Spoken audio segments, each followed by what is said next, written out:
Welcome back to The Explainer. Today we're walking right into the dark, suffocating woods of Chapter 10. And let me tell you, the narrative of our story doesn't just take a step forward here, it literally takes a terrifying leap off a cliff. Up until this point, the players have just been surviving, right? They've been fighting off monsters, figuring out the rules of the world, slowly building up their strength. But today we're looking at the exact moment those rules completely change. This is the moment the game decides to stop waiting for them to make a mistake and starts actively hunting them down. That silence you feel falling over the forest, that isn't just atmospheric. It's the sound of an entire world holding its breath. The horror escalation in this chapter is just an absolute masterclass, totally shifting us from survival action straight into outright psychological dread. Okay, let's dive into this, because this quote from the Keeper, it fundamentally changes our entire understanding of the universe they're trapped in. When the group first spots that crimson sky and the burning red star, the initial instinct is obviously to run and hide. But the Keeper shatters that hope instantly. He reveals that the system isn't tracking their GPS coordinates. It's tracking their growth. Think about how terrifying that is for a second. In literally any normal game, grinding for stats and getting stronger is how you survive. But here, leveling up is basically painting a giant glowing target on your own back. Your very potential, the one thing you actually need to stay alive, is exactly what makes you prey. And that brings us to the actual, literal game mechanic the system deploys against them, the Adaptive Hunt Protocol. The players cross this seemingly arbitrary milestone, 2.4% player synchronization, and boom, the world reacts. This is not some random enemy encounter, it is a localized, targeted system prompt designed with one single goal, and that's extermination. By defining this as an adaptive protocol, the system is essentially telling them that it's going to calibrate its hunters to perfectly match and then completely exceed whatever potential the players have shown so far. The world is acting like a brutal immune system, and it has just identified our players as a virus that needs to be permanently wiped out. But man, what really twists the knife is this fraction right here, 1 out of 13. When the blue system window flashes in front of Kabir and the rest of the group, it announces that the Adaptive Hunt Protocol is active and hunters have been released. But the sheer, overwhelming despair of the odds is locked entirely in that tiny number. Everything we are about to see, the apocalyptic threat, the insurmountable power, the absolute hopelessness they face, that is only the very first hunter. There are 12 more waiting in the wings. It perfectly sets the stakes. If they can barely even comprehend surviving number 1, how on earth are they going to survive a world that has 12 more of these nightmares ready to drop? So as the group frantically flees from the descending red star, they stumble into the ruined village of Blackwood. And the author so expertly shifts the tone right here. You've got these stone cottages leaning over like exhausted travelers, collapsed roofs, and just this dead, eerie silence. But the most unsettling detail by far, every single door is open. It's an open invitation to a trap. And then suddenly, that silence is broken by a child's laughter. It's high, playful, and just wrong. It's so inherently wrong that Samir's shadow, a supernatural entity that literally thrives in this dark world, retreats and violently trembles beneath him. When the dark, mysterious magic you rely on is suddenly terrified, yeah, you know you've walked into a nightmare. And this brilliantly illustrates the absolute psychological warfare the system is using against them. The creature that steps out from the ruins isn't some hulking beast or a towering demon. No, it's a child. Specifically, it's a clone of Arjun. The Mimic Alpha wears his exact face, his exact school uniform, even his exact scars.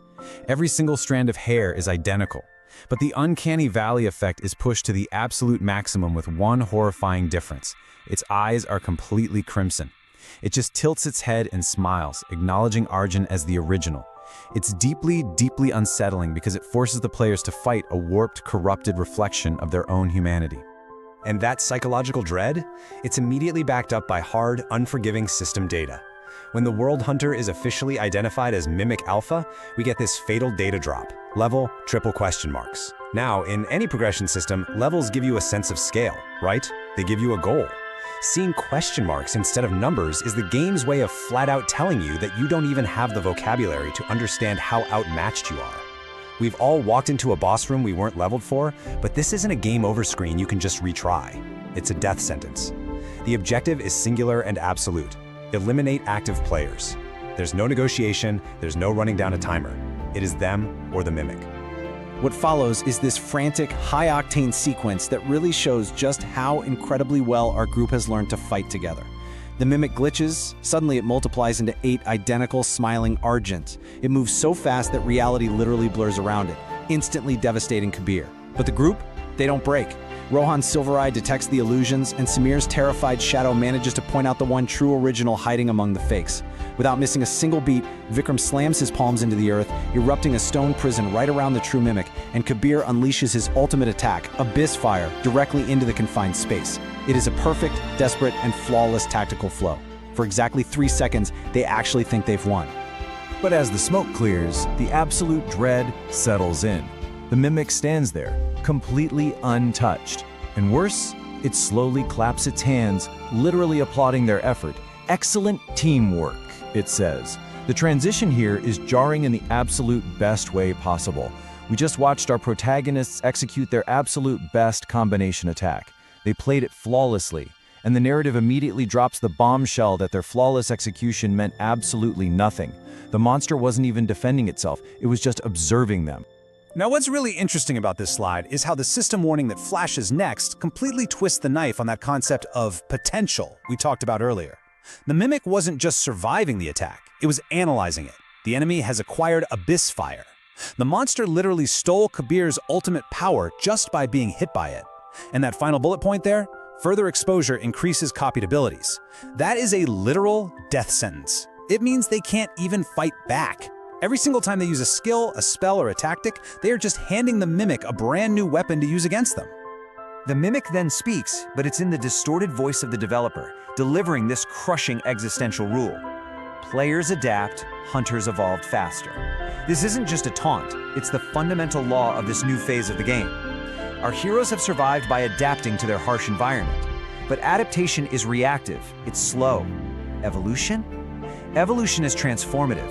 The Mimic proves this right then and there by raising its hand in erupting dark fire, exactly like Kabir's, forcing the Keeper to throw himself right in front of the boys.